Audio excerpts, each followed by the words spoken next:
Meus amores, tudo bem com vocês? Vamos dar sequência ao nosso devocional, gente. Hoje é Lucas 23, lembrando que a Bíblia que eu uso é a NVI, Nova Versão Internacional, certo? E já lembra de compartilhar com outras pessoas, curtir, deixar seu comentário, se inscrever no canal para que o YouTube entregue para mais pessoas e mais pessoas sejam abençoadas através da sua vida, tá bom? Então vamos lá. Lucas 23. Então, toda a assembleia levantou-se e o levou a Pilatos, né, quando Jesus estava indo para a crucificação. E começaram a acusá-lo, dizendo: encontramos este homem subvertendo a nossa nação. Ele proíbe o pagamento de imposto a César e se declara ele próprio o Cristo, um rei. Olha que mentira, gente, porque quando mostraram a moeda para ele, os fariseus lá tentando pegar ele numa cilada, perguntaram... mestre, você acha que a gente deve pagar imposto? Aí ele falou, me dá uma moeda aí.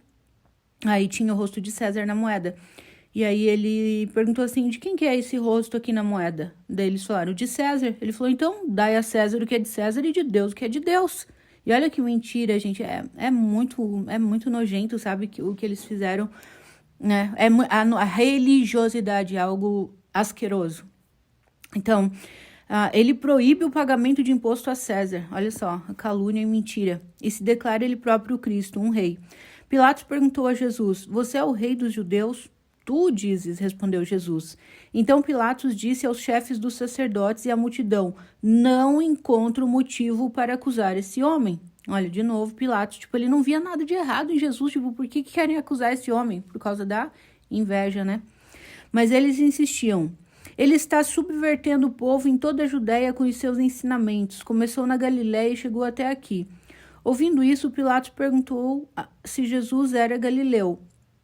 Quando ficou sabendo que ele era da jurisdição de Herodes, enviou a Herodes, que também estava em Jerusalém naqueles dias.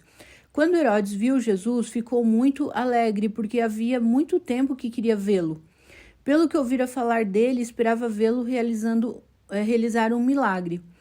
Interrogou-o com muitas perguntas, mas Jesus não lhe deu resposta. Os chefes dos sacerdotes e os mestres da lei estavam ali, acusando-o com veemência. Então Herodes e os seus soldados ridicularizaram-no e zombaram dele.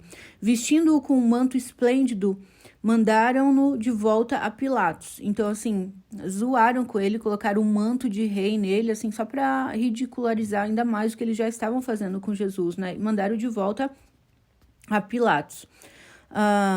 Herodes e Pilatos até ali eram inimigos. Naquele dia se tornaram amigos.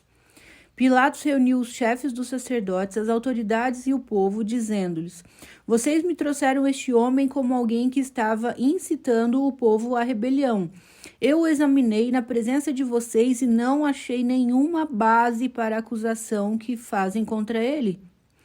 Nem Herodes, pois ele o mandou de volta para nós. Então, assim, nem Pilatos, nem Herodes, que eram as maiores autoridades, não encontraram nem nada que pudesse condenar Jesus. Aí Pilatos continua. Como podem ver, ele nada fez que mereça a morte.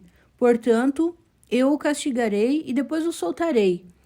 Ele era obrigado a soltar-lhes um preso durante a festa. Então, assim, gente, estava para acontecer a Páscoa, né? Então, segundo a tradição judaica, na Páscoa sempre eles soltavam um prisioneiro, um bandido, certo? Então, olha só.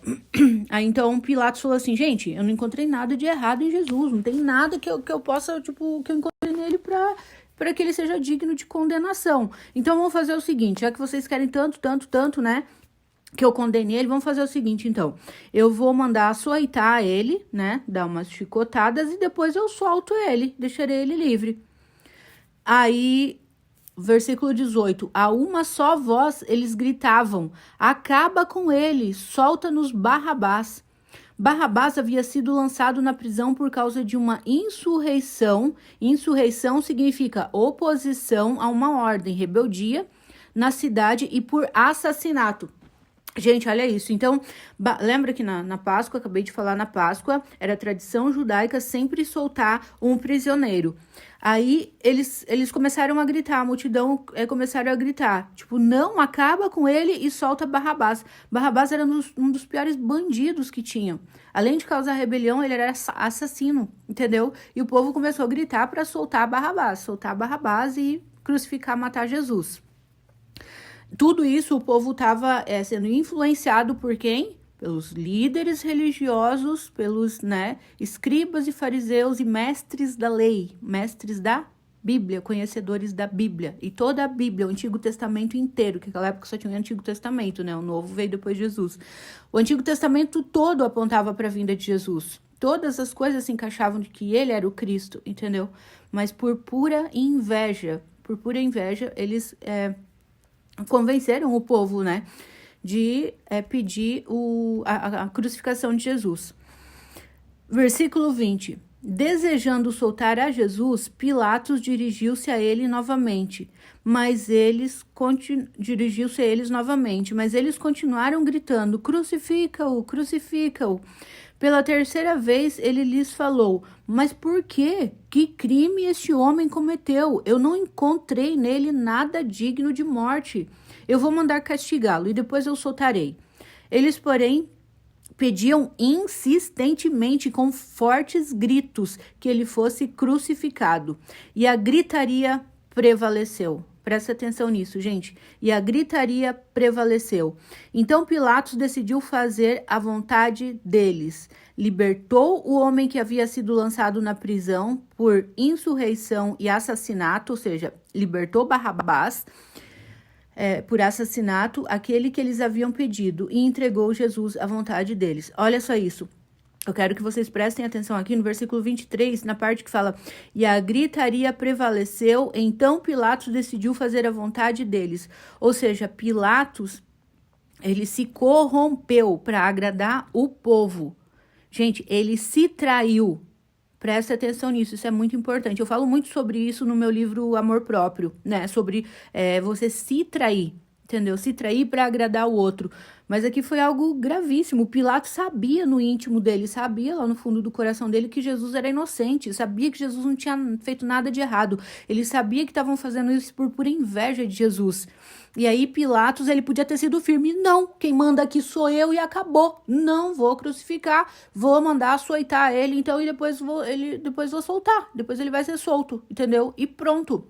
Então ele seria o prisioneiro que seria solto na Páscoa. Mas não, ele se deixou corromper pela multidão. E a gritaria prevaleceu. Então Pilatos decidiu fazer a vontade deles. Gente, vamos parar aqui um pouquinho e para pensar quantas vezes você já se traiu para fazer a vontade dos outros. Quantas vezes no teu coração você sabia a resposta certa, você sentia algo ali, a tua intuição estava falando, o próprio Espírito Santo estava te mostrando e você insistiu em seguir aquilo que era a vontade dos outros ou aquilo que era para agradar outras pessoas. E você acabou se traindo. Quando você se trai, quando você se anula, eu tô trazendo agora pro amor próprio, tá, gente? Quando você se trai, quando você se anula, você perde totalmente o teu brilho, você perde a tua essência, você se torna cinza, opaco, sem brilho, sem vida. Porque uma pessoa que se trai, ela não tem brilho próprio, entendeu? Então, eu tô fazendo um parênteses aqui pra gente refletir sobre isso. Aqui, no caso de Pilatos, foi muito mais grave, né? Porque ele além dele ter se traído, ele traiu o próprio Deus para agradar a multidão. Então, é outra coisa que a gente deve se questionar. A quem eu tenho procurado agradar mais? A Deus ou aos homens? Quem que eu procuro agradar mais? A Deus ou aos homens? João Batista, ele falou assim, importa que eu diminua e que ele cresça. Quando foram falar para João Batista, olha, os teus discípulos estão seguindo Jesus, não sei o que, tal. E João Batista nem aí, entendeu? Hoje a gente vê igrejas, gente, brigando. Esses dias eu recebi uma mensagem de uma menina no direct e ela falando assim, Mari, o meu pastor, ele me proíbe ele proíbe a gente de visitar uma outra igreja, e se a gente visitar, é considerado como rebeldia, e é expulso da igreja, e é disciplinado, e é não sei o que lá. Eu falei, meu Deus do céu, que nível de doença, gente, que a religiosidade chega. Pô, peraí, são cristãos, são evangélicos. Aí um não pode, são todos irmãos, somos todos irmãos. Aí um líder, um pastor, proíbe a sua ovelha, né, de ir visitar uma outra igreja, de conhecer seus outros irmãos em Cristo. Por quê? Para manter o domínio, para manter o controle daquela pessoa ali, para garantir o dízimo dela, a oferta dela, não sei o quê. Gente, pelo amor de Deus, que mundo que a gente está vivendo, entendeu? E aí, quando foram falar para João Batista, que João Batista tinha os seus discípulos, né? Ele começou primeiro com o ministério, lembra que ele pregava no deserto, ele batizava as pessoas no Rio Jordão. E aí, quando Jesus apareceu, ele falou... Perguntaram se ele é o Cristo, ele falou não. E depois de mim vem alguém que eu não sou digno nem de amarrar as sandálias dos pés. Ele estava falando de Jesus. E aí, quando Jesus chegou, começou o ministério, ele falou, aí tá aquele que eu falei que eu não sou digno nem de amarrar as sandálias nos seus pés. E aí os discípulos de João Batista começaram a seguir Jesus. E aí foram falar, olha, os teus discípulos estão, indo atrás dele. E aí João Batista falou assim, importa que ele cresça e eu diminua. Olha que coisa linda, gente. Ele cresce, eu diminuo. João Batista não ficou brigando por discípulo, por ovelha, sabe? Então, assim, é pra gente olhar e se perguntar, a quem eu tenho procurado agradar mais? A Deus ou aos homens? Porque quando alguém chega falando que fez alguma coisa de errado para você, ou chega falando que fez alguma coisa e você sabe que aquilo é errado, e você não confronta a pessoa, ou não adverte, né? Não precisa ser confrontar no sentido de ser agressivo verbalmente, ou uma pessoa áspera, mas falar, olha, isso que você tá fazendo não é legal, não tá certo, vai contra o que a Bíblia fala. Entendeu? Falar a verdade. Você tá escolhendo honrar a Deus, você tá escolhendo agradar a Deus e não agradar a pessoa. Agora, quando você vai contra, você passa a mão na cabeça para puxar saco e para ter a amizade dessa pessoa ou a aprovação dessa pessoa, além de você estar se traindo, você está traindo Deus. Porque você está escolhendo mais a aprovação das pessoas do que a aprovação de Deus. Foi a mesma coisa que Pilatos fez aqui. Ele procurou, olha só, versículo 23, e a gritaria prevaleceu. Então Pilatos decidiu fazer a vontade deles. Pilatos não decidiu fazer a vontade de Deus e nem decidiu fazer aquilo que ele sentia que era o certo. Aquilo que o Espírito Santo falava já dentro dele, aquilo que a própria intuição dele estava falando. Ele preferiu agradar os outros. Então, agora é o momento da gente perguntar, peraí, a quem eu tenho procurado agradar? A quem eu tenho sido fiel? A minha intuição, ao Espírito Santo, aquilo que eu sei que é certo? Ou tenho sido fiel as pessoas, né? Tenho preferido agradar as pessoas. Eu tenho preferido a vontade das pessoas do que a vontade de Deus. Então, são coisas para a gente se perguntar. Versículo 25. Libertou o homem que havia sido lançado na prisão por insurreição e assassinato, aquele a que eles haviam pedido, e entregou Jesus à vontade deles. Então, ele soltou Barrabás, né? O maior bandido que tinha ali, ele soltou e prendeu Jesus. A crucificação, versículo 26. Enquanto o levavam, agarraram Simão de Cirene, que estava chegando do campo, e lhe colocaram a cruz às costas, fazendo-o carregá-la até atrás de Jesus. Um grande número de pessoas o seguia, inclusive mulheres que lamentavam e choravam por ele. Jesus voltou-se e disse-lhes: Filhas de Jerusalém, não chorem por mim, chorem por vocês mesmas e por seus filhos, pois chegará a hora em que vocês dirão, felizes as estéreis, os ventres que nunca geraram e os seios que nunca amamentaram. Então dirão as montanhas, caiam sobre nós, e as colinas, cubram-nos. Pois se fazem isso com a árvore verde, o que acontecerá quando ela estiver seca? 2 outros homens, ambos criminosos, também foram levados com ele para serem executados. Quando chegaram ao lugar chamado Caveira, que né, foi lá em Jerusalém, lá onde Jesus foi crucificado, eu estive lá. Ali, por que caveira, gente? Porque são rochas, assim, aquelas rochas, elas formam a imagem de uma caveira, né? Ali o crucificaram com os criminosos, um à sua direita e o outro à sua esquerda. Lembra que Jesus ele foi crucificado entre 2 ladrões, né? E Jesus disse, Pai, perdoa-lhes, pois não sabem o que estão fazendo. Então, eles dividiram as roupas dele, tirando sortes. tirando sorte, ou seja, eles despiram Jesus estava praticamente nu, né? Além de todo o sofrimento, toda a dor.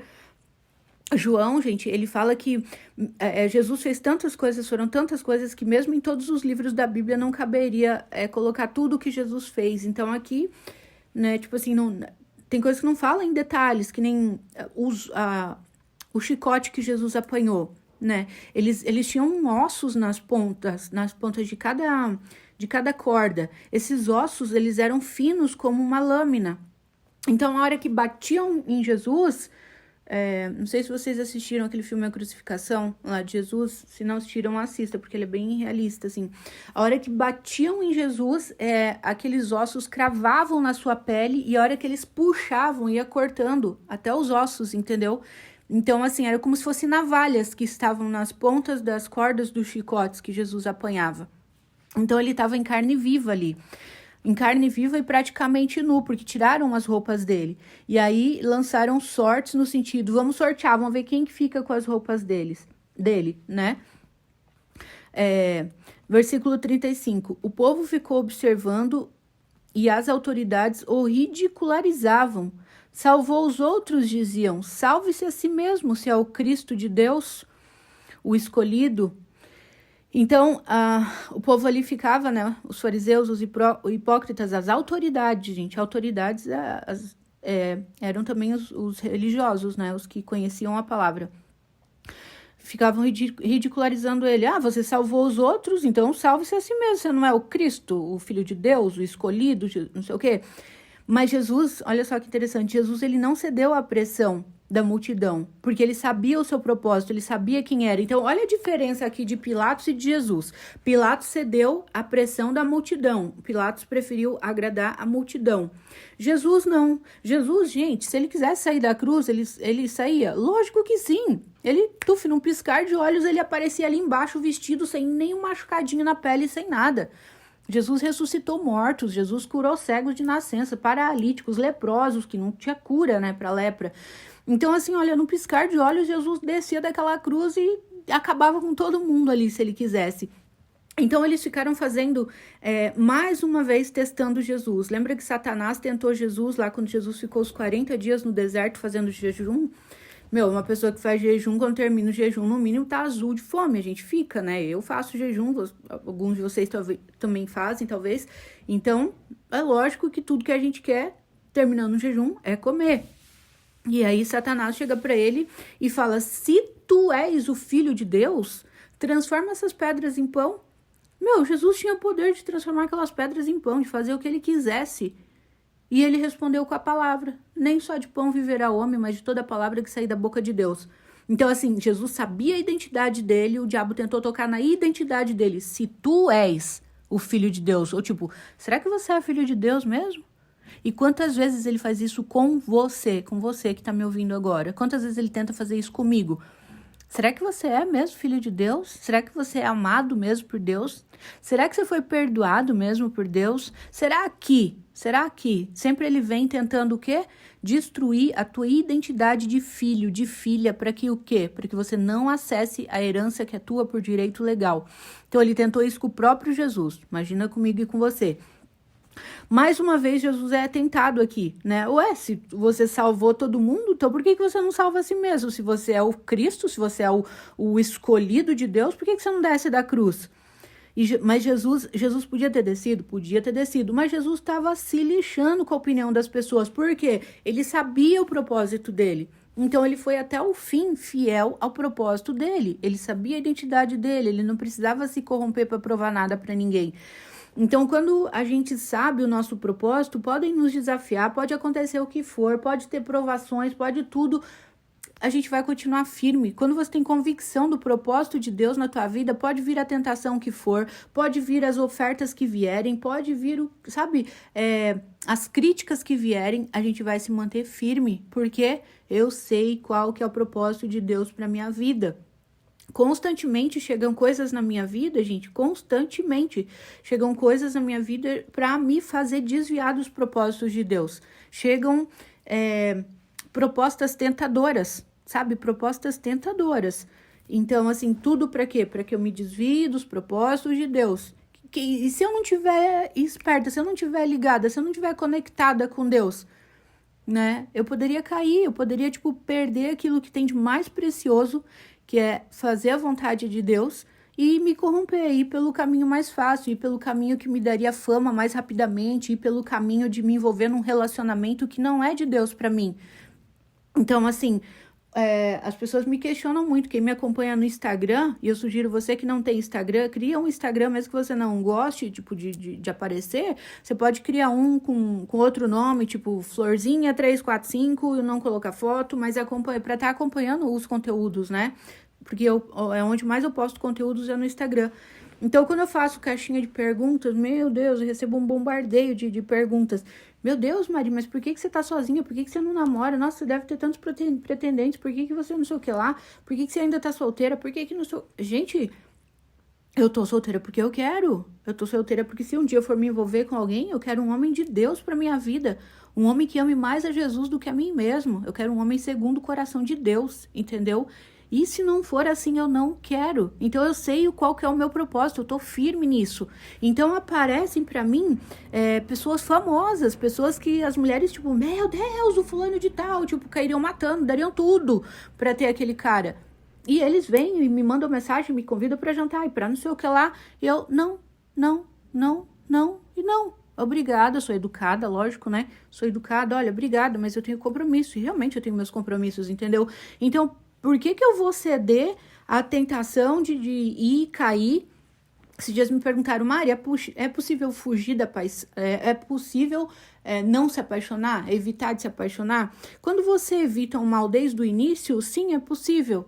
Entendeu? Porque, vamos supor, eu recebo o convite, né, de um desses caras que seria, nossa, tudo para qualquer outra mulher. Aí eu aceito, vou jantar com ele, aí começa aquela conversinha, aqueles papos, aqueles elogios que, né, que a gente gosta de ouvir, todos nós gostamos de ser elogiados. O que vai acontecendo? O meu coração vai se abrindo ali para aquilo, entendeu? Mesmo que não seja a pessoa com quem eu... né, com quem eu sentisse que Deus teria um propósito para mim, a gente começa a se enganar a partir de ali, a se trair. Não, mas pô, é um cara tão legal, é tão isso, é tão aquilo, olhar para as qualidades, começa a se enganar, começa a se deixar levar pelos elogios, pela sedução, e quando vê, já caiu, e aí já tá envolvido, e aí você começa a criar na sua cabeça mesmo confirmações. Você busca confirmações, então qualquer coisa é um sinal de que é aquela pessoa mesmo. Ah, não. Você pede um sinal? Não, então é um sinal. Então, qualquer coisa você assimila como um sinal para você estar com aquela pessoa ou fazer aquilo que na verdade não é de Deus. Lá no fundo a gente sabe, entendeu? Então, assim, é possível sim a gente fugir. A Bíblia fala: sujeitai-vos a Deus, resisti ao diabo e ele fugirá de vós. Então, olha só. Quando que ele foge? Quando a gente se sujeita a Deus, sujeitai-vos a Deus, resista,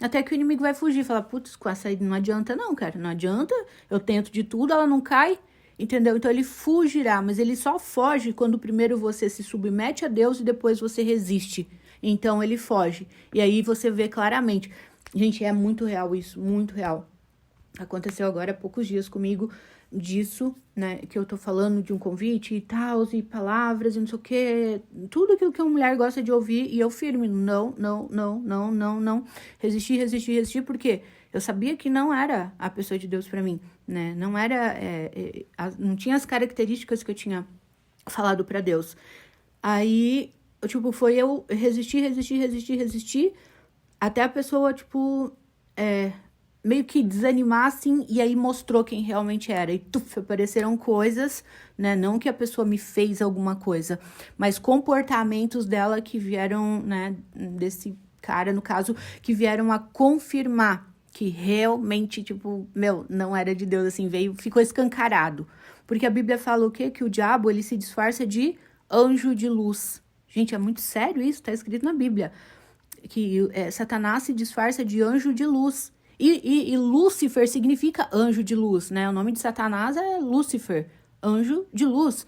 Ou seja, então ele se disfarça de anjo de luz por quê? Porque ele vem para nós numa imagem de algo que é legal, que é bacana, seja no convite de uma amiga, na sedução de um cara, de uma mulher, para fazer algo errado, de um adultério, de uma mentira, de se corromper para levar uma vantagem, para ganhar um dinheiro, para se dar bem de alguma forma, para ganhar fama, não se corrompa.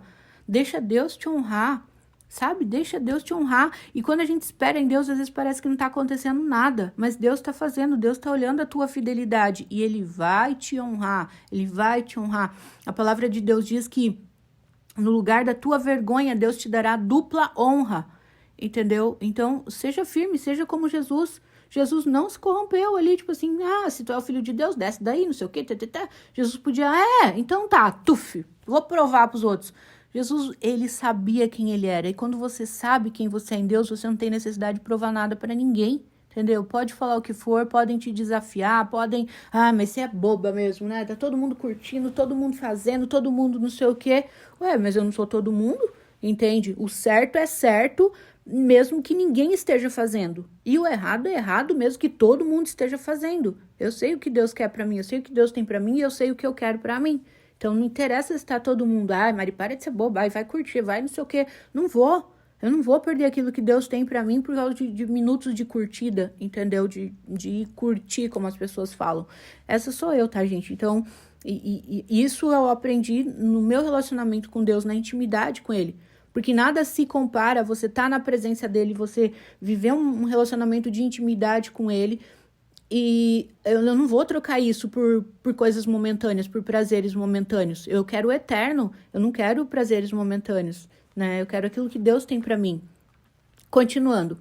Versículo 36. Os soldados, aproximando-se também, zombavam dele. Ofereceram-lhe vinagre. Diziam, se és o rei dos judeus, salve-se a si mesmo. Né? De novo ali desafiando Jesus. 38. Havia uma inscrição acima dele que dizia, este é o rei dos judeus. Um dos criminosos que estavam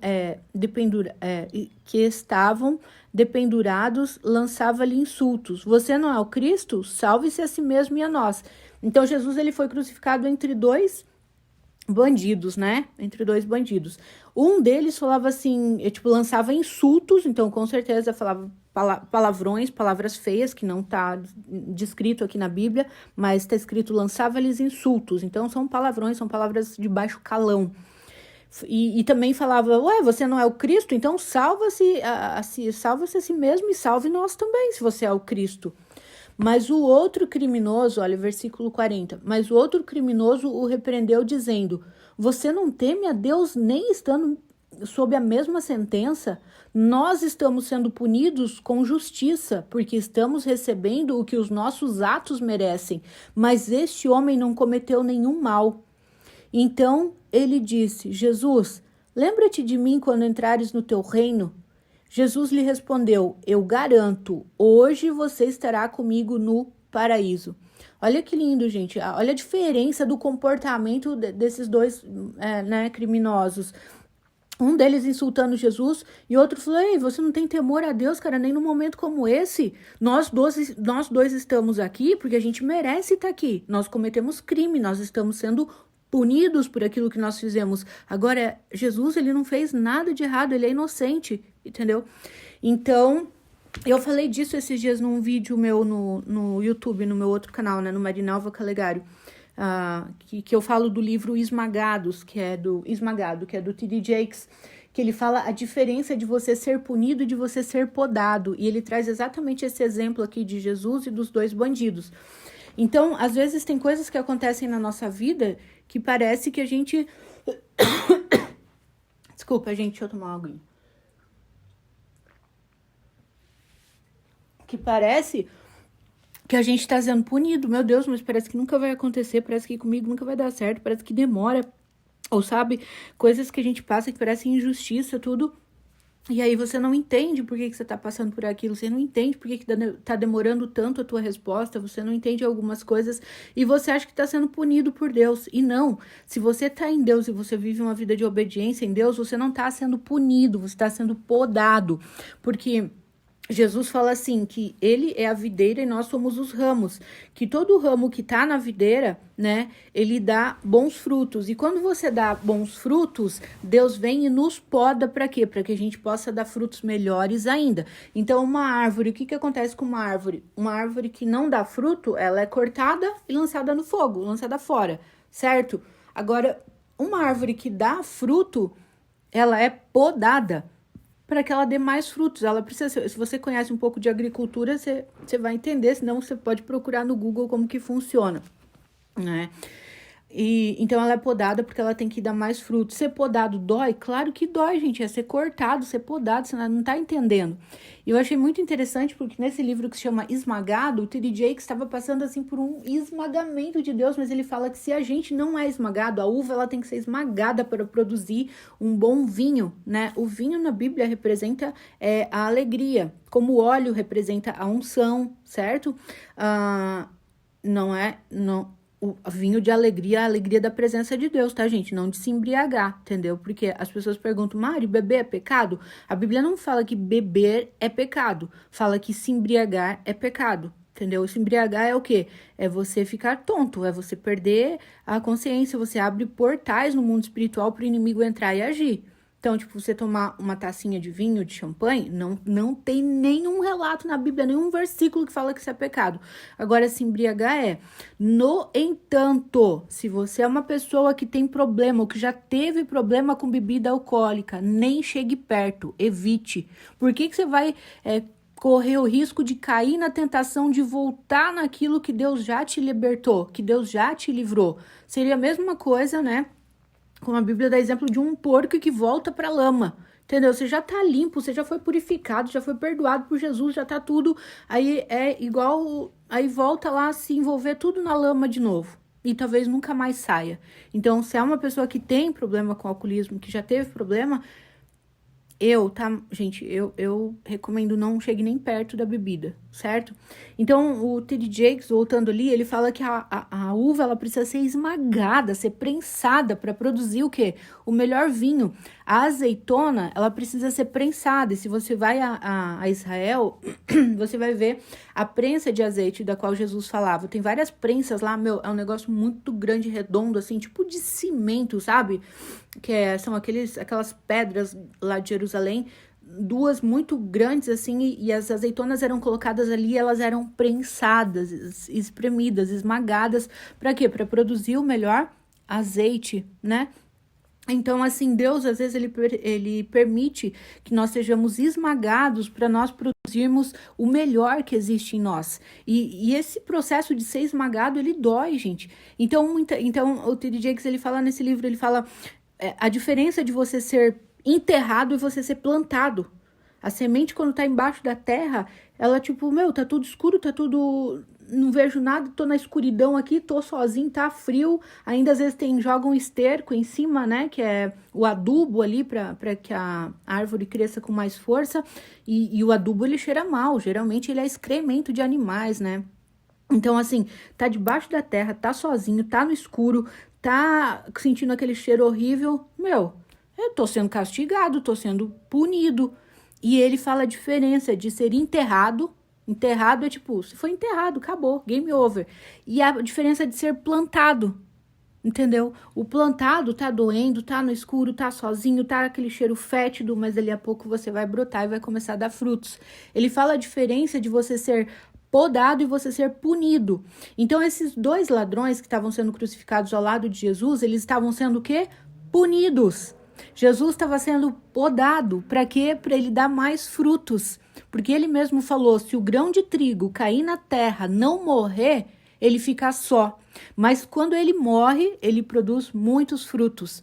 Então, assim quando nós somos podados por Deus, significa que esse é o amor de Deus por nós. Porque a Bíblia fala que Deus, ele corrige o filho a quem ama. Assim como o pai corrige o seu filho a quem ele quer bem.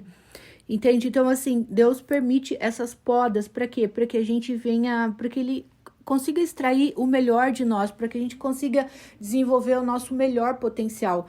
Então, talvez agora você esteja passando por um momento de poda e você acha que você está sendo punido, castigado. Não, você está sendo podado. Se você está em Deus, Você está sendo podado por Deus. Para quê? Para que o melhor de você surja, para que o melhor de você venha, os melhores frutos e assim as melhores colheitas, certo?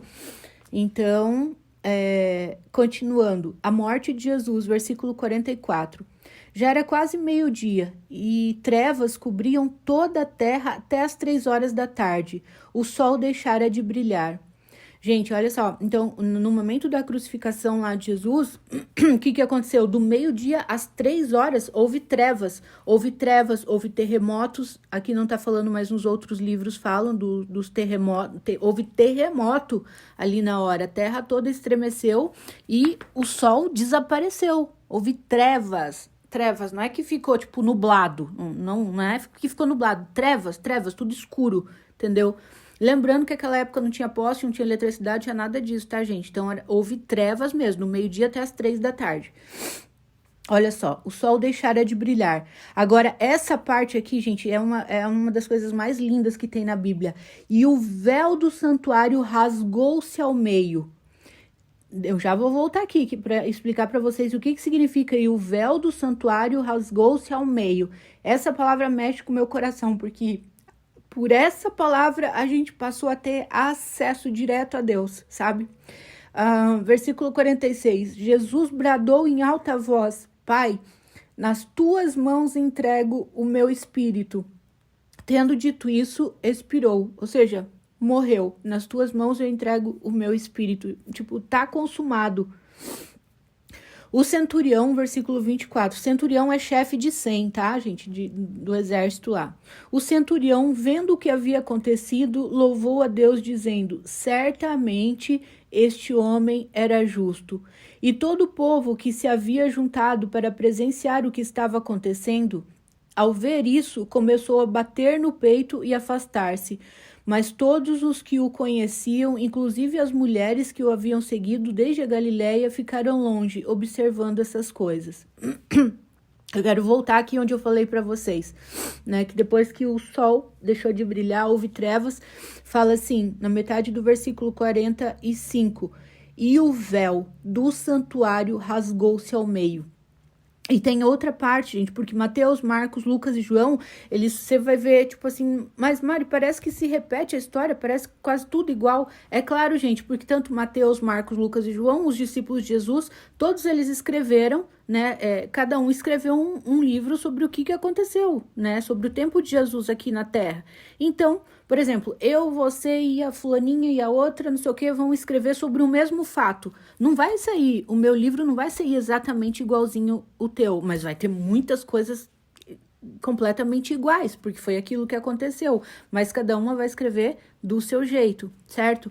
Então, tem outros livros que falam, e o véu do templo se rasgou ao meio de alto a baixo. O que significa o véu do santuário? Gente, antes de Jesus, nós não tínhamos acesso a Deus. Nós não podíamos chegar a Deus como a gente tem essa liberdade hoje de chegar e orar e falar, paizinho, eu tô aqui, e chorar na presença de Deus e sentir a presença de Deus e chamar Deus de pai e ter relacionamento com Deus. Era impossível isso. O que acontecia naquela época, antes de Jesus? Por isso que Jesus, gente, Deus, ele plantou, lembra do ser plantado? Deus, ele plantou Jesus para colher você. Ele plantou Jesus para me colher. Então, Jesus, ele foi plantado, ele foi podado, né? E por que nós não havemos de passar pela mesma coisa? Claro que Jesus num nível muito maior, porque ele deu a vida dele, mas tem coisas que nós vamos ser podados, sim. E tem coisas que para nascer na nossa vida a gente precisa ser plantado. Esse momento de ser plantado dói, porque está embaixo da terra.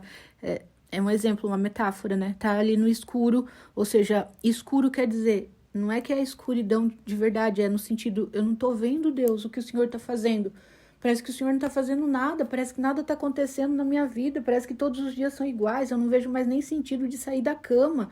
Eu vou trabalhar, acordo, vou trabalhar na marra, porque eu preciso trabalhar, para não, né, para ter as coisas que eu preciso ter, o necessário.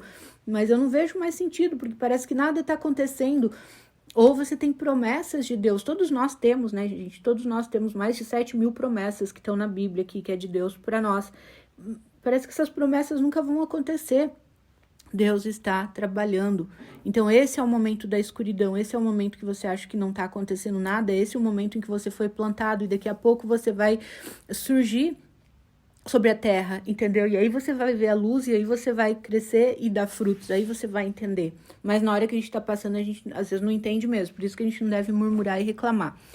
Mas voltando aqui, o que significa o véu do santuário rasgou-se ao meio? E ele rasgou-se de cima para baixo. Então, antes de Jesus, o homem não tinha acesso a Deus. Como que era? O sacerdote, uma vez por ano, ele entrava num lugar chamado Santo dos Santos. Havia o tabernáculo que Deus mandou fazer. O tabernáculo era um templo, um lugar onde tinha vários rituais. Tinha que passar ali pela purificação, onde o sacerdote se lavava. O sacerdote, aquela noite, antes de entrar no santuário, no Santo dos Santos, porque ele entrava lá para quê? Para pedir perdão para Deus pelo pecado do povo. Então, ele era o único que podia falar com Deus. Todo o resto da humanidade não podia. Entendeu? Não tinha acesso a Deus.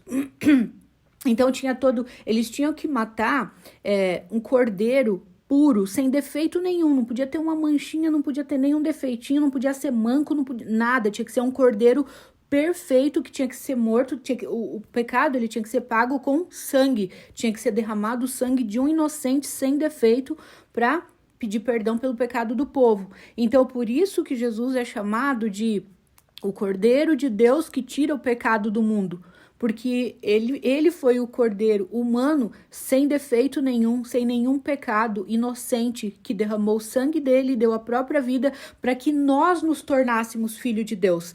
Então, é como se Jesus pega na tua mão, na mão de Deus e nos liga de volta a Deus. Entendeu? Porque lá no Éden, quando Adão e Eva escolheram o pecado, esse relacionamento com Deus foi quebrado. Lembra que Deus ele ia todos os dias, no final da tarde, no pôr do sol, Deus ia ter um encontro com Adão. Imagina a gente se conversar com Deus face a face, meu Pai do céu.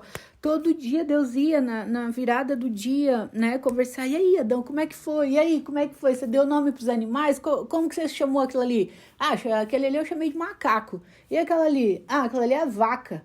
E aquele ali? Hipopótamo, né? Agora imagina um macaco sendo chamado de vaca de macaco, não combina, né, gente? Então parece que Adão fez certinho, assim, os nomes. Então, Deus tinha essa comunhão com o homem. Deus criou a gente para ter um relacionamento de intimidade com a gente, de pai e filho. Só que o homem quebrou isso escolhendo o pecado, achando que o pecado era melhor do que tá na presença de Deus, e só depois que ele pecou, que ele caiu, que ele viu a besteira que tinha feito, então Deus se afastou, porque o pecado não pode habitar junto com Deus, né? Luz e trevas não coabitam, não tem como luz habitar com as trevas, o pecado é trevas. E a Bíblia fala que sem santidade ninguém verá o Senhor. Então, quanto mais você vive uma vida de intimidade, uma vida de santidade, mais intimidade você vai ter com Deus, entendeu? Porque Deus é santo. Então, o pecado não pode coabitar com Deus, não tem como. Luz e trevas não tem como andar junto, né? Então, o que aconteceu? Tinha esse tabernáculo onde o sacerdote entrava uma vez por ano. Na noite anterior ele tinha que ficar acordado para ele não dormir, tipo, por exemplo, ter algum sonho, ter poluição noturna, né? Algum sonho que o tornasse impuro. Ele tinha que estar sem nenhum pecado. Tipo assim, ele tinha que estar muito purificado, porque se ele entrasse lá no Santo dos Santos, no santuário de Deus, e ele tivesse com pecado, com a própria glória de Deus, ele morria ali. Então, o sacerdote entrava como? Ele entrava com uma corda amarrado pela cintura, com sininhos. Então, porque se ele morresse lá dentro, ninguém podia entrar lá para tirar o seu corpo, porque senão a pessoa que entrasse morreria também com a glória de Deus que estava lá, por causa do pecado nela, entendeu? Então, o que acontecia? Foi criado esse tabernáculo, conforme Deus mandou as medidas, tudo certo. Então, tinha o lugar da purificação, o lugar do sacrifício, o lugar não sei o que, do lugar do candelabro, da iluminação, até chegar no Santo dos Santos, que era o lugar onde estava a arca da presença, onde ficava a presença de Deus lá dentro. Só que, para chegar no Santo dos Santos, depois de passar por tudo isso, existia um véu. Só que esse véu aqui, gente, na verdade, era uma cortina com a espessura de 7 metros. Imagina, 7 metros de largura por 12 metros de comprimento. Imagina, tenta imaginar, dá 7 passos aí na tua casa, 7 passos bem grandes. Cada passo, né, se você der um passo bem grande, são 7 metros. Então, essa cortina, esse véu, tinha 7 metros de espessura, de largura. Tinha que passar por esses 7 metros para entrar no lugar santíssimo, entendeu? No Santo dos Santos, onde estava a presença de Deus. E lembrando que só o sacerdote, uma vez por ano, podia entrar ali. Se qualquer outra pessoa que entrasse, morreria na hora com a glória de Deus. E se o sacerdote estivesse com alguma impureza, com algum pecado, ele morria na hora também, tanto que ele tinha que ser puxado pela corda, né? Os outros iam ouvir, opa, peraí, tá muito em silêncio, não tá mexendo nenhum sininho, nada, tá muito tempo lá dentro, morreu. Aí puxava pela corda, porque eles não podiam entrar, entendeu? Para não serem mortos também. Então, agora imagina, deu 7 passos aí na tua casa, entendeu? O tamanho desse véu, dessa cortina que tinha até entrar no Santo dos Santos. Então, tinha 7 metros de espessura por 12 metros de comprimento. Imagina o tamanho. E aqui a Bíblia fala, no versículo 45, e o véu do santuário rasgou-se ao meio. Ou seja, esse véu que nos separava de Deus, que nos impedia de ter um relacionamento de pai e filho, um relacionamento de intimidade com Deus, na hora que Jesus morreu, na hora que Jesus entregou o espírito dele, gente, que Jesus falou, Pai, está consumado, nas tuas mãos entrego o meu espírito. Neste momento, o que aconteceu? Essa cortina de 7 metros de espessura por 12 de comprimento foi rasgada de cima a baixo. Foi rasgado pela própria mão de Deus. Vocês entendem a profundidade do que significa isso? Ou seja, quando Deus rasgou aquela cortina ali, ele estava falando, agora acabou a separação que existia entre mim e vocês. Agora não tem mais separação, por quê? Porque Jesus pagou o preço do nosso pecado. Agora não existe mais dívida contra nós, entende? Então, por isso que todos aqueles que estão em Cristo, que recebem Jesus como seu único e suficiente Senhor e Salvador, eles automaticamente no mundo espiritual se tornam filhos de Deus. Com 18 anos, gente, eu fiz essa oração. Quem conhece a minha história sabe, quem não conhece, coloca no YouTube depois, coloca lá depoimento ou testemunho Marinalva Calegário, que vocês vão saber a minha história. Então, com 18 anos foi quando eu fiz essa oração, convidando Jesus. É uma oração simples. Jesus, entra na minha vida, entra no meu coração, eu te convido a entrar no meu coração, eu te convido a entrar na minha vida, eu te reconheço como único Filho de Deus, eu te reconheço como meu único e suficiente Senhor e Salvador. Eu te reconheço como Cristo, como o Messias. Entra na minha vida, faz morada, se torna o Senhor da minha vida. Escreve o meu nome no livro da vida. Porque na ressurreição, gente, quando a gente ressuscitar, né, na segunda vinda de Jesus, se o nosso nome não tiver escrito no livro da vida, a gente não entra, entendeu? E como que o nosso nome é escrito no livro da vida? Através de Jesus, através da gente se tornando filhos de Deus. Como que a gente se torna filho? Através de Jesus. Então, por isso que Jesus falou, eu sou o caminho, a verdade e a vida. Ninguém vem ao Pai a não ser por mim. Então, Jesus é o único caminho que pode nos levar de volta a Deus, que pode nos ligar de novo a Deus para ter esse relacionamento de intimidade que Deus nos criou para ter desde o início lá com Adão, entendeu? Então, através de Jesus, da morte de Jesus, esse véu foi rasgado. Deus rasgou de cima a baixo. Pode pesquisar aí. O véu foi rasgado de cima para baixo, não foi de baixo para cima. Ou seja, não foi obra de homens o rasgar desse véu. Foi o próprio Deus rasgando e falando, pronto, está consumado. Jesus pagou o preço, o Cordeiro de Deus, ele pagou o preço de toda a humanidade. Por isso que Jesus suou sangue no Getsêmani, né? Lá no Monte das Oliveiras. Ele suou sangue porque o pecado da humanidade daqueles que já morreram, daqueles que haviam de nascer, daqueles que estavam ali, Jesus, todo o pecado da humanidade caiu sobre ele naquele momento.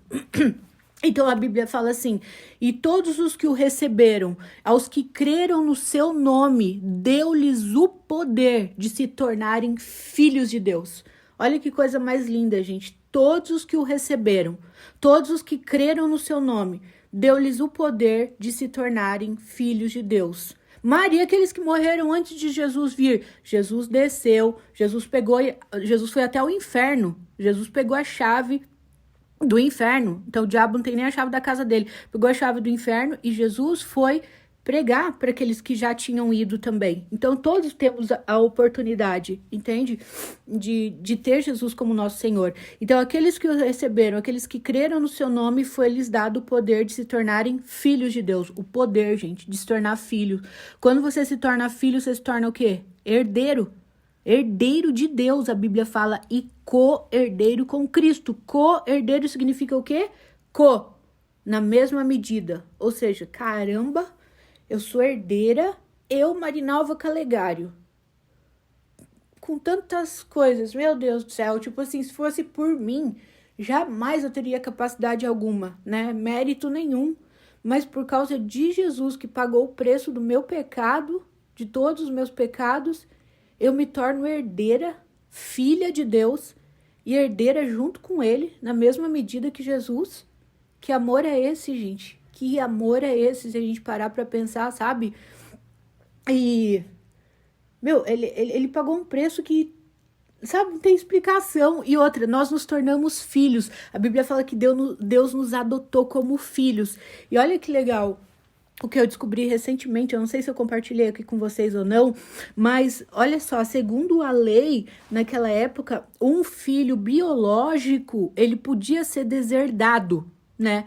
Ele fez alguma coisa lá que, né, que desonrou o pai, que desonrou a família, ele podia ser deserdado. O que é ser deserdado? Ser excluído e perder a sua herança, um filho biológico, um filho de sangue.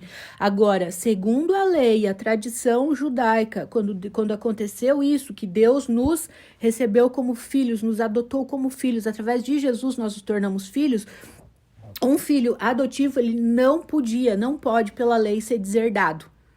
Olha que coisa linda. Então, tipo assim, somos filhos e jamais seremos deserdados do nosso pai. Por isso que quando você pecar, quando você peca, o inimigo ele vem tentando te acusar, vem lançando um monte de coisa, você não é digno, você não é merecedor, não sei o quê. Pra quê? Pra você se afastar ainda mais de Deus. Quando, na verdade, quando você peca, a primeira coisa que você tem que fazer é correr pra Deus. Falar, paizinho, eu pequei contra ti, me perdoa, eu fiz isso, me perdoa. Coloca em mim nojo pelo pecado, nojo, eu quero ter nojo das coisas que o Senhor tem nojo, eu quero detestar aquilo que o Senhor detesta e eu quero amar aquilo que o Senhor ama. Me ajuda. E arrependimento, gente, não é você pedir perdão e ir lá e fazer de novo. Pede perdão, faz de novo. Pede perdão, faz de novo. Não existe arrependimento aí. E o perdão, ele só vem através do arrependimento. Então, se você continua fazendo, não teve arrependimento. Então, pede para Deus, Senhor, coloca no meu coração arrependimento verdadeiro, entendeu? Então, gente, é profundo demais isso daqui. O véu do santuário foi rasgado ao meio e foi rasgado de cima para baixo, ou seja, não tem mais separação. Se você tem Jesus, você é filho de Deus, você é filha, você é príncipe, você é princesa, porque Deus, ele é o rei dos reis, senhor dos senhores. Filhos de reis são o quê? Príncipes e princesas. E somos mais o quê? Somos herdeiros. Então, Jesus falou o quê? Eu vim para que vocês tenham vida e vida com abundância. Então, se hoje você não está vivendo uma vida com abundância, é porque você ainda não entendeu a tua identidade em Deus, que você é filho e filha, que você é príncipe e princesa, que tem uma coroa no mundo espiritual sobre a tua cabeça, e porque você ainda não acessou aquilo que é direito legal teu. A herança que Deus deixou pra gente. Tá aqui, tá tudo aqui na Bíblia, entendeu? Então você tá aqui agora ouvindo o quê? Você tá ouvindo o testamento que Deus deixou pra você saber o que é direito legal teu, pra você poder acessar aquilo que é. Porque como que a gente vai acessar aquilo que a gente nem sabe, nem tem conhecimento, né? Não adianta uma pessoa, um parente teu muito rico lá, não sei aonde, morrer e deixar tudo pra você e você nem sabe que existe esse testamento, você continua vivendo na escassez, sem saber que você é um bilionário, um trilionário, entendeu? Trilhardário, sei lá como é que fala, trilionário, trilhardário, que seja, whatever. Então, assim, a importância da gente conhecer o testamento que Deus deixou pra gente, certo? Continuando, o sepultamento de Jesus. Versículo 50. Havia um homem chamado José, membro do conselho, homem bom e justo, que não tinha consentido na decisão e no procedimento dos outros. Então, olha que lindo, gente. Esse José aqui, o José de Arimateia, ele era membro do conselho, daqueles líderes todos que estavam lá, crucifica, solta Barrabás, não sei o quê. Ele fala aqui que ele não consentiu, tipo assim, ele não se corrompeu, ele não consentiu na decisão que os outros tomaram de querer crucificar Jesus, né? Porque ele amava Jesus, ele era um homem bom e justo, a Bíblia fala. Então, ele não se corrompeu, né? Mas como era a maioria que queria a crucificação de Jesus, então eles venceram porque Pilatos preferiu agradar a multidão, o povo. E aí continua, ele era da cidade de Arimateia, na Judéia, e esperava o reino de Deus. Dirigindo-se a Pilatos, ele pediu o corpo de Jesus. Então, como ele fazia parte do conselho, né? Ele era um membro do conselho, ele tinha essa autoridade para chegar até Pilatos. Não era qualquer um, né? Você não chega até o governador, até o presidente, até não sei o quê. Tipo, não é qualquer um que chega. Como ele tinha esse cargo, né? Que fazia parte do conselho, ele foi até Pilatos e pediu o corpo de Jesus. Então, desceu da cruz, né? Envolveu num lençol de linho, que lençol de linho era o tecido mais caro que tinha, e o colocou num sepulcro cavado na rocha, no qual ninguém ainda fora colocado. Então, assim, ele quis dar um sepultamento digno para Jesus. Então, um sepulcro, gente, um sepulcro que nunca, cravado na rocha, que nunca ninguém fora colocado, só os ricos podiam ter, entendeu? Então, era um sepulcro que ele tinha ali, provavelmente já comprado para ele, para alguém da família dele, tudo, ou ele comprou depois, né? Ou ele comprou logo em seguida da morte de Jesus, não sabemos, mas ele colocou Jesus ali e enrolou em linhos finos, ou seja, o tecido mais caro que tinha, ele quis dar um sepultamento nobre para Jesus, né? Porque ele era nobre, não só por ter dinheiro, por ter um cargo, mas ele era nobre de coração, porque fala que ele era um homem bom e justo. Então, tá, aí ele colocou Jesus nesse sepulcro. Eu estive lá também, gente, e o lindo é que, você pode ir, né? As pessoas falam de outros deuses, não existem outros deuses, o único Deus é Jesus. O único que morreu e ressuscitou é Jesus. Você pode ir lá no túmulo de Buda, o cadáver dele tá lá. Eis os restos mortais de Buda, de Hare Krishna, de seja o que for, tá todo mundo lá. Todo mundo tá lá. Agora no de Jesus fala, ele não está aqui, ele ressuscitou. Tá vazio, o túmulo tá vazio. Por isso que ele é o único Deus. Por isso que como que você vai orar para um Deus morto que não, sabe, que nem é Deus? As pessoas deram o nome de Deus. Alguém que tem ouvidos mas não ouve, tem olhos mas não vê, que não pode fazer nada por você, porque morreu. É como um ser humano, como eu e você. Não tem poder nenhum para nada. Jesus ressuscitou, ele tem poder, ele nos ouve. Então, e eu estive lá, gente, a emoção de entrar, meu Deus, de entrar dentro, né, do sepulcro que Jesus foi colocado e ver aquele sepulcro vazio, né, que ele não tá lá. Versículo 54. Era o dia da preparação e estava para começar o sábado. O sábado é o dia que eles descansavam, né, não faziam nada. As mulheres que haviam acompanhado Jesus desde a Galileia seguiram José e viram o sepulcro e como o corpo de Jesus fora colocado nele. Em seguida foram para casa e prepararam perfumes e especiarias aromáticas e descansaram no sábado em obediência ao mandamento. Então, Jesus teve esse sepultamento, né, do José de Arimateia, colocou os lençóis de linho nele, colocou ele nesse sepulcro, né, nobre, onde ninguém nunca tinha sido colocado antes, e as mulheres acompanharam tudo, né, provavelmente estava ali Maria Madalena, Maria Mãe de Jesus e todas as outras mulheres que participaram do ministério de Jesus, e elas foram para casa, prepararam especiarias aromáticas, eram perfumes que eles colocavam no sepultamento, né, uma forma de honrar o sepultamento daquela pessoa, e elas foram para casa e descansaram no sábado, porque no sábado, em obediência ao mandamento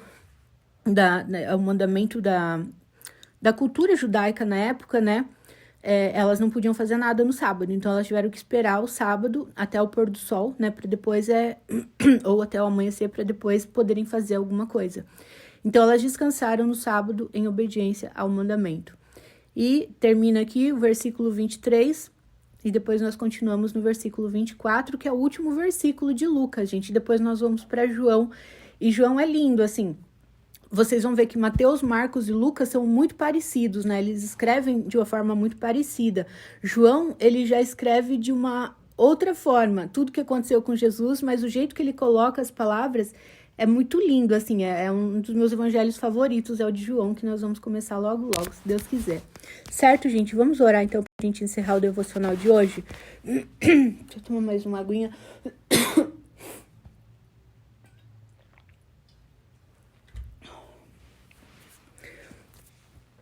Paizinho amado, nós te agradecemos, Senhor. Infinitamente nós te agradecemos. Nós não temos, na verdade, palavra, Senhor, uma palavra que possa expressar o nosso amor e a nossa gratidão a Ti, Senhor, por tudo que o Senhor fez, por tudo que o Senhor passou por nós. Jesus, pelo preço que o Senhor pagou de se permitir escolher, Senhor, ser podado, de ser enterrado, Deus, assim como uma semente, para que pudesse dar tantos frutos, Senhor, frutos que continuam após mais de 2000 anos, esses frutos continuam surgindo, o Senhor continua dando frutos, Deus. Obrigada por ter pago esse preço tão alto, Deus, por ter pago a nossa dívida, por ter rasgado a promissória que havia, Senhor, contra as nossas vidas, uma promissória de dívida. Obrigada, Senhor, porque o véu do templo foi rasgado de cima a baixo, e tudo isso porque o Senhor deseja ter relacionamento com a gente, tudo isso porque o Senhor deseja intimidade com a gente, Deus.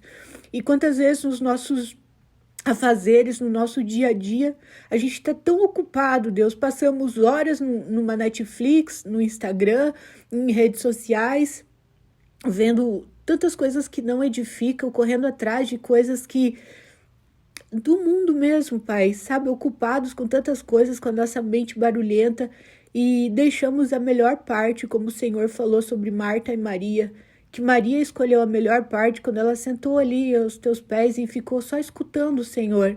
E às vezes a nossa mente está tão barulhenta, tantas coisas, tantas preocupações, tantos medos, tantas coisas que não vêm do Senhor, e quando a gente para tudo para ter esse tempo com o Senhor, Deus, é onde a gente encontra a paz, porque a tua palavra diz que em ti nós temos a paz que excede todo o entendimento. É essa paz que inunda nosso coração, ainda que as circunstâncias ao redor estejam contrárias. Nós sabemos que o Senhor está no controle, e nós sabemos que ainda que passamos por provações, Senhor, ainda que sejamos esmagados como as uvas, Deus, assim, ainda que sejamos esmagados como as oliveiras, as azeitonas, como eu vi lá em Israel, Deus, tudo isso é para nos promover, Senhor. Tudo isso é para extrair de nós aquilo que nós temos de melhor. E sim, Pai, por sermos humanos, na hora que estamos passando por isso, sentimos dor e muitas vezes não entendemos o teu processo nas nossas vidas, mas é um processo de amor, Senhor. Ajuda-nos nesses momentos de fraqueza, Senhor. Eu peço agora que o Senhor vá de encontro, Jesus, levando a tua paz, Senhor, a tua paz que excede todo o entendimento, a todos aqueles que hoje, Senhor, se encontram, que nesse momento se encontram, Senhor, passando pelo processo da poda, passando pelo processo do esmagamento, achando que estão sendo castigados ou que foram enterrados, Senhor, quando na verdade foram plantados, Deus, para darem muitos frutos, quando na verdade estão sendo podados para darem mais frutos. Que o Senhor esteja indo de encontro a cada um, Senhor, levando essa tua paz que excede todo o entendimento, Jesus, levando a tua vida e vida com abundância, levando um novo sentido, Senhor, renovando as forças, porque a tua palavra diz que aqueles que esperam no Senhor renovarão as suas forças, correrão com asas como águia, voarão com asas como águia, correrão e não se cansarão, caminharão e não se fatigarão. A tua palavra diz, Deus. Então que nesse dia, nesse momento, nesse exato momento, eu não sei quando cada um vai estar ouvindo essa palavra, mas independente do momento, do dia, da hora, que o Senhor esteja renovando as forças, que o Senhor esteja renovando, Senhor, os sonhos, que o Senhor esteja renovando o ânimo, que o Senhor esteja renovando, Senhor, dando um novo vigor, um novo fôlego de vida, Senhor, para que eles corram e não se cansem, Senhor, para que eles venham a voar alto como as águias, Pai, para que eles consigam ver o teu processo na vida deles e que esse processo tenha um tempo determinado. Uma semente, ela não fica, Senhor, plantada para sempre, ela não fica embaixo da terra para sempre, ela brota depois de passar pelo processo. Uma borboleta, ela não fica a vida toda dentro do casulo, ela fica somente até o tempo suficiente para fortalecer as suas asas, para deixar de ser uma lagarta, para deixar de ser algo em que as pessoas geralmente têm medo ou nojo de uma lagarta, Senhor. E o processo do casulo é também escuridão, também é escuro, também é doloroso, Senhor. A lagarta, ela sente dor na hora de se transformar numa borboleta. E a borboletinha, ela tem que bater as suas asas com todas as forças para conseguir romper aquele casulo, mas é nesse bater das asas que as asas vão ganhando força para ela poder voar, porque se não fosse esse esforço, ela jamais conseguiria voar, suas asas ficariam aleijadas, Senhor, deformadas, sem forças para alçar voo.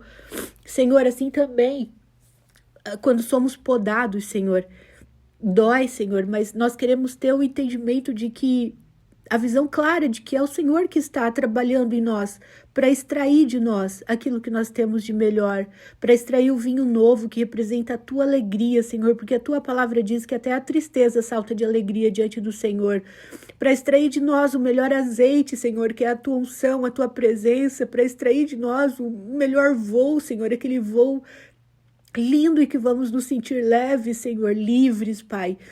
E ajuda-nos, Espírito Santo, nas nossas fraquezas. Ajuda-nos, Senhor, a termos mais tempo de intimidade com o Senhor. O Senhor pagou um preço muito alto para que a gente não aproveite isso, Senhor.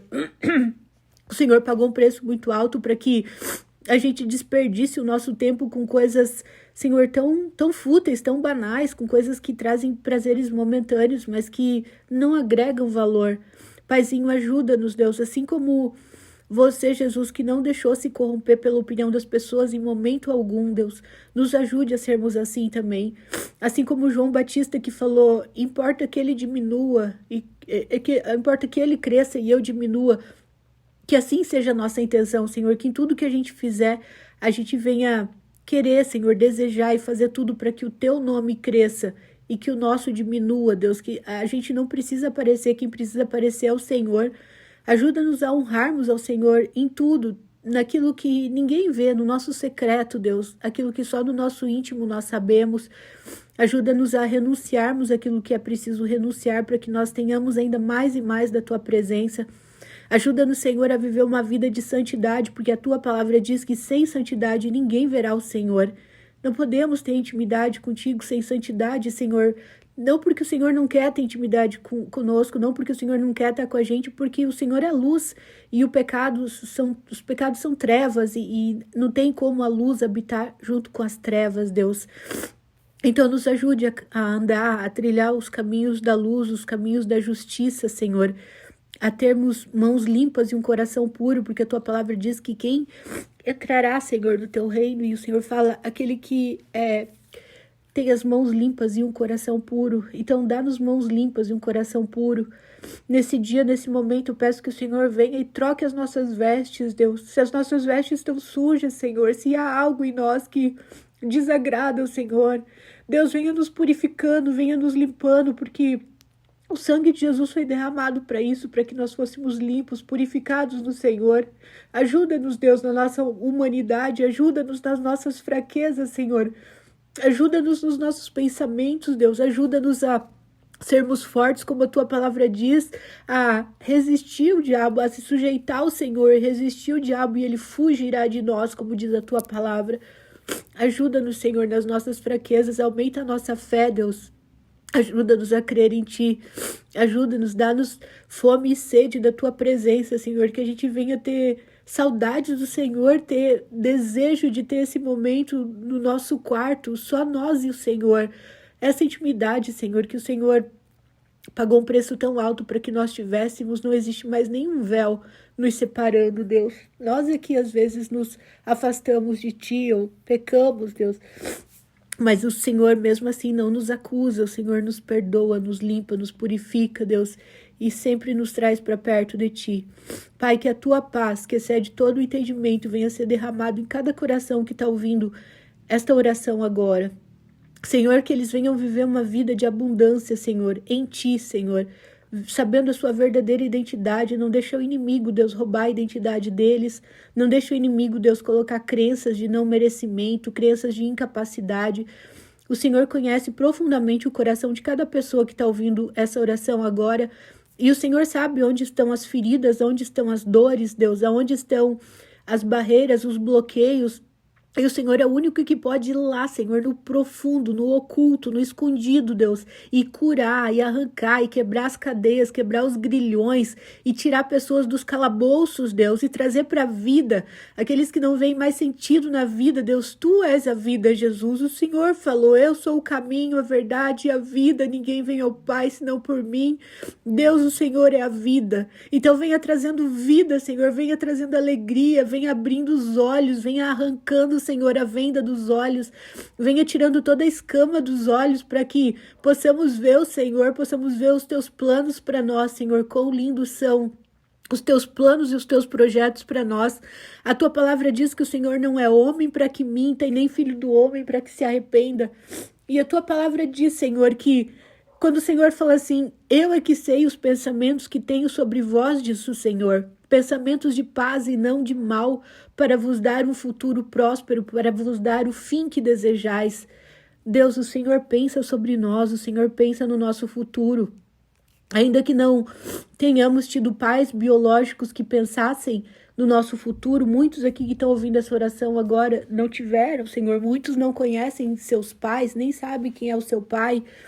Muitos foram rejeitados, Pai, mas não rejeitados pelo Senhor. O Senhor é o nosso Pai. Fomos adotados por Ti, Senhor. Fomos adotados, nos tornamos Teus filhos, príncipes e princesas, Teus herdeiros, Deus.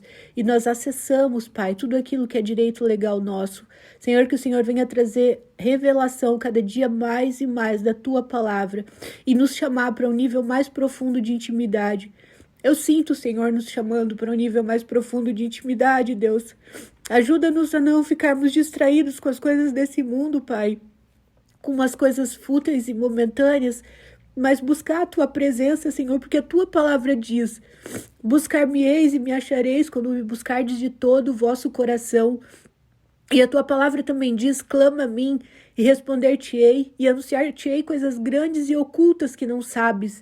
Deus, nós queremos ouvir as batidas do Teu coração, nós queremos ouvir os Teus segredos, Deus, aquilo que o Senhor só fala para os íntimos, aquilo que o Senhor só fala para aqueles que verdadeiramente buscam a Tua presença e a intimidade contigo. Livra-nos de toda religiosidade, livra-nos de toda hipocrisia, livra-nos de todo lobo vestido em pele de ovelha, livra-nos de todo líder falso, Senhor, dos falsos profetas. Livra-nos, Deus, dos hipócritas, fariseus e escribas, como aqueles que conheciam toda a Bíblia e crucificaram o Senhor, que tinham inveja do Senhor porque não eram capazes de fazer os feitos que o Senhor fazia, Jesus. Livra-nos de pessoas invejosas, Deus, livra-nos do mal, nos esconda no Teu esconderijo, nos guarda, Paizinho, debaixo das Tuas asas, nos reveste com as Tuas armaduras, Senhor, nos esconda, nos blinde, Senhor, e guarda as nossas vidas, as nossas casas, as nossas famílias, Deus, nossos carros, empresas, funcionários, colegas de trabalho, tudo aquilo que leva o nosso nome e que diz respeito a nós, que o Senhor esteja guardando, escondendo no Teu esconderijo, Pai, ferindo de cegueira, de mudez, de surdez e de imobilidade todos os nossos inimigos, Deus, todos os inimigos, todo o mal seja paralisado contra as nossas vidas e que o Senhor venha trazendo vida e vida com abundância. Senhor, eu oro agora por aqueles que têm pensado em tirar suas vidas, Deus, que têm passado pela cabeça pensamentos suicidas, que seja repreendido agora, no nome de Jesus. Deus, o Senhor é vida, Deus, o Senhor não é morte. Pai, em nome de Jesus, venha restaurar, Senhor, venha trazer de novo a alegria de viver. Dê a alegria da Tua salvação, Senhor. Senhor, repreendemos em nome de Jesus todo espírito de morte, todo espírito de suicídio, todo espírito de desânimo, todo espírito de depressão, de síndrome do pânico, de falta de vontade de viver.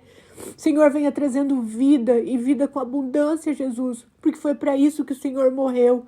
Alcança cada um agora, Senhor. Eu não sei onde cada um está, Senhor, em que situação que está ouvindo essa oração agora, mas o Senhor sabe, Pai. Que o Senhor alcance cada um, Paizinho, com o Teu amor. Que o Senhor abrace, Deus, com o Teu amor.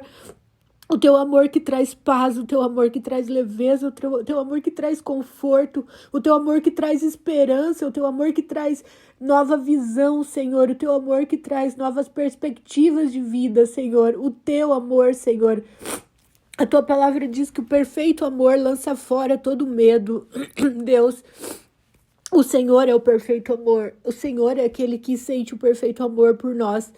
Então, que o Senhor venha nos revelar, Senhor, o teu perfeito amor de Pai por nós, por todos aqueles, Deus, que não tiveram um referencial de pai biológico, Senhor, que o Senhor venha, Deus, dar um amor multiplicado, Senhor, como a tua palavra diz, no lugar da tua vergonha te darei dupla honra, que o Senhor venha dar dupla honra, duplo amor, Senhor, tudo multiplicado, Senhor, o amor, o cuidado, a provisão, o carinho, Senhor, a proteção, que eles possam ver, Senhor, sentir e estar na tua presença, Senhor, recebendo esse amor e essa herança que Jesus conquistou por nós na cruz. Deus, nós te agradecemos, Senhor, te agradecemos por tantos livramentos, te agradecemos pela tua provisão, te agradecemos porque o Senhor é nosso pastor e nada nos falta, Senhor, de nada temos falta. Te agradecemos pelo alimento diário nas nossas mesas, te agradecemos pela saúde, te agradecemos, Senhor, pelo dom da vida, Senhor. Te agradecemos por tudo que o Senhor fez, faz e ainda vai fazer nas nossas vidas. Nós te agradecemos, Senhor, e a ti nós damos toda a honra, todo o louvor, toda a adoração, toda a nossa gratidão, Senhor. Nós te coroamos, Jesus, pois só tu és o Rei dos Reis e o Senhor dos Senhores. Só tu és o nosso único e suficiente Senhor e Salvador. Nós oramos e te agradecemos, Senhor, em nome do Pai, do Filho e do Espírito Santo. Amém.